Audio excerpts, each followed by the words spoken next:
নমস্কার, তোমাদের সবাইকে আমাদের চ্যানেলে স্বাগত জানিয়ে আজকের ক্লাসটি শুরু করছি।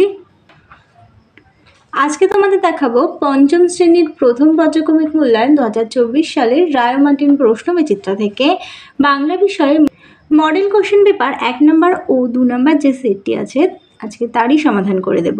তার আগে এখনও যারা চ্যানেলে নতুন তারা অবশ্যই চ্যানেলটিকে সাবস্ক্রাইব করে পাশে থাকা বেল আইকন প্রেস করে রাখো। আর ভিডিওটি ভালো লাগলে অবশ্যই লাইক, কমেন্ট ও বন্ধুদের সঙ্গে শেয়ার করতে ভুলো না। চলো আর দেরি না করে এবার আমরা দেখে নিই। প্রথমেই দেখো বলেছে নিচের প্রশ্নগুলো উত্তর দাও, যে কোনো 4টি করতে হবে। একের এক দাগে আছে দুটো বুনো হাঁস দলছুট হয়েছিল কেন?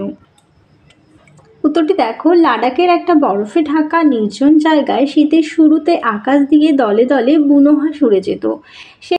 সেই দল থেকে একদিন একটা হাঁস আহত হয়ে নিচে নেমে পড়ে। তার সঙ্গীটিও তার সঙ্গে নেমে আসে, ফলে দুজনই দলছুট হয়ে যায়। একের 2 দাগে আছে হাবুর শেষদার কটা ছাগল আছে? উত্তর হবে 10টা। পরের প্রশ্ন দেখো, এতোয়া নামটি কেন হয়েছিল? আদিবাসীদের যার ইচ্ছে তারা জন্মবারের সঙ্গে মিলিয়ে শিশুদের নাম রাখে। রবিবারে জন্মানোর কারণে ঠাকুরদা মঙ্গল মুন্ডা এতোয়া নামটি রেখেছিল। একের 4 দাগে আছে কবি আল মাহমুদ কোন দেশের মানুষ? বাংলাদেশের।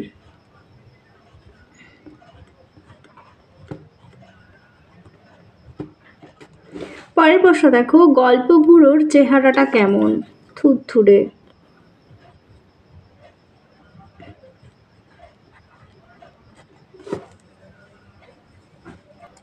চলো এবার 2 দাগে দেখে নি। বলেছে নিচের প্রশ্নগুলো নিজের ভাষায় উত্তর দাও। 2-এর 1 দাগে আছে গল্প বুড়োর ঝোলায় কি কি ধরনের গল্প রয়েছে? সুনির্মল বসুর গল্পপুরো কবিতায় যে গল্পপুরোর কথা বলা হয়েছে তার ঝোলায় নানা ধরনের গল্প রয়েছে, যেমন দৈত্য দানব লক্ষ্মীরাজ, রাজপুত্র পক্ষীরাজ, মন পবনের দ্বার, সারবাঁধা করির পাহাড়, চোখ ধাঁধানো হীরামানিক, ঝলমলে সোনার কাঠি, টলমলে ময়নামতি, তেপান্তরের মাঠ, হট্টমেলার হাট, বন্দিনী কেশবতী কন্যা ইত্যাদির গল্পও তার ঝোলাতে রয়েছে। পরের প্রশ্ন দেখো, 2-এর 2 দাগে বলেছে একটা ঝোপের ওপর নেমে থরথর করে কাঁপতে লাগলো। কেন সে থরথর করে কাঁপছিল? তোমাদের বাংলা সহায়িকার 18 নম্বর পেজ থেকে দেখাচ্ছি। লীলা মজুমদারের রচিত বুনো হাঁস গল্পে আকাশে দল বেঁধে উড়তে থাকা একদল বুনো হাঁসের মধ্যে একটি হাঁসের ডানায় জখম হয়েছিল, তাই সে আর উঠতে পারে না। সে দল ছেড়ে ঝোপের ওপর নেমে থরথর করে কাঁপতে থাকে। 3 দাগে দেখে নাও, শব্দার্থ লেখো। এখানে 3-এর 1 দাগে আছে ন্যাড়া। ন্যাড়া মানে হচ্ছে নেড়া। করুণ মানে হচ্ছে কাতর। আর নালিশ মানে হচ্ছে অভিযোগ।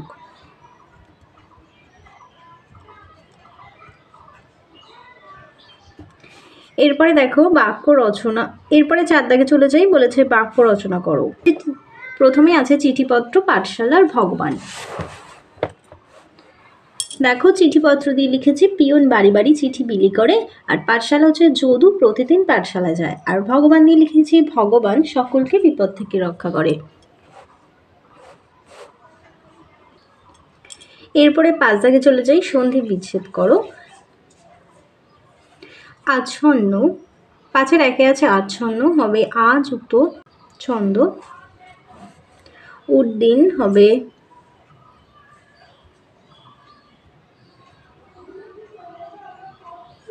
উদ্যুক্ত দিন। 5-এর 3-এ আছে বিপজ্জনক, হবে বিপদযুক্ত জনক।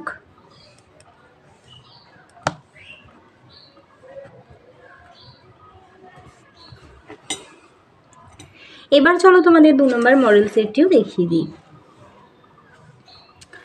প্রথমেই বলেছে ঠিক উত্তরটি বেছে নিয়ে লেখো। 1-এর 1 দাগে আছে বুনো হাঁসটা জখম হয়েছিল কোথায়? উত্তর হবে ডানায়।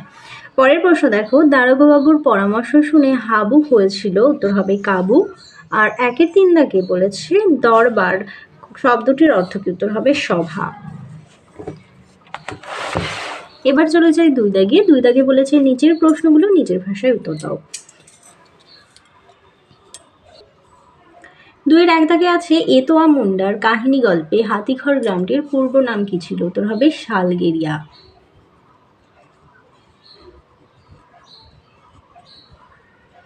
পরের প্রশ্ন দেখো, গল্পবুড়ো কবিতায় কেশবতী নন্দিনী কোথায় বন্দী ছিলেন? উত্তর হবে গল্পবুড়োর থলিতে।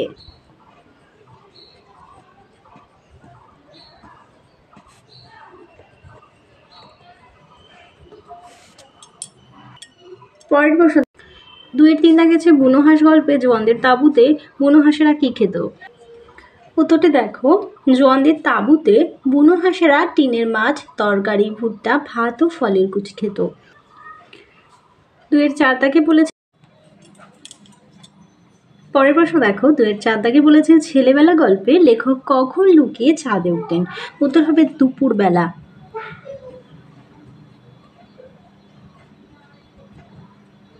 পরের প্রশ্ন দেখো, বিমলার অভিমান কবিতায় ছাগলে কোন গাছ মুড়িয়ে খেয়েছিল? উত্তর হবে নোটে গাছ।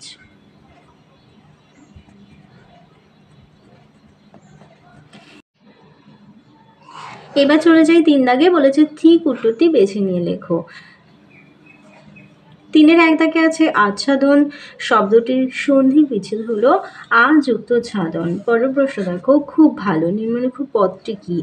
দেখো এখানে ভালো কথাটি হচ্ছে বিশেষণ, আর এখানে বলেছে খুব ভালো, তাই এটি হবে বিশেষণের বিশেষণ। পরবর্তী দেখো, প্রদত্ত কোন পদটি অব্যয়ের উদাহরণ? উত্তর হবে আর। এবার দেখো চার দাগে চলে যাই। চারের এক দাগে বলেছে সমীভবন বা ব্যঞ্জন সংহতি কাকে বলে?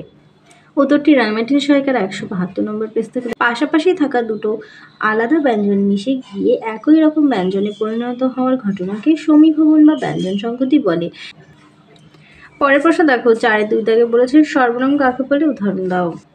উত্তরটি দেখো, বাক্যে বিশেষের বদলে যা ব্যবহৃত হয় তাকেই বলে সর্বনাম, যেমন সে, এটি, ওটি, তিনি, ওটা, এগুলো ইত্যাদি। এরপরে দেখো চারে তিন দাগে আছে দুটি স্পর্শধ্বনির উদাহরণ দাও। আমরা জানি স্পর্শধ্বনি ক থেকে ম পর্যন্ত এই 25টি বর্ণকে উচ্চারণ করার সময় মধ্য, ওষ্ঠা, তালু, দন্ত, জিহ্বা এই সমস্ত কিছুকে স্পর্শ করে, তাই তাদেরকে স্পর্শধ্বনি বা স্পর্শ বর্ণ বলা হয়। তাই এবার ক থেকে ম পর্যন্ত যে কোনো দুটি তোমরা লিখতে পারো তোমাদের ইচ্ছে মতো। আমি ক, খ লিখলাম। তাহলে চলো তোমাদের 1 নম্বর ও 2 নম্বর মডেল সেটটি আজকে সমাধান করে দিলাম। আবারও পরবর্তী সেটগুলো খুব তাড়াতাড়ি সমাধান করে দেবো। আজকের মতো ভিডিওটা এখানেই শেষ করছি। ভালো লাগলে অবশ্যই একটি লাইক করো। আবারও দেখা হবে পরবর্তী আরেকটি ভিডিও নিয়ে। সবাই ভালো থেকো, সুস্থ থেকো, টাটা।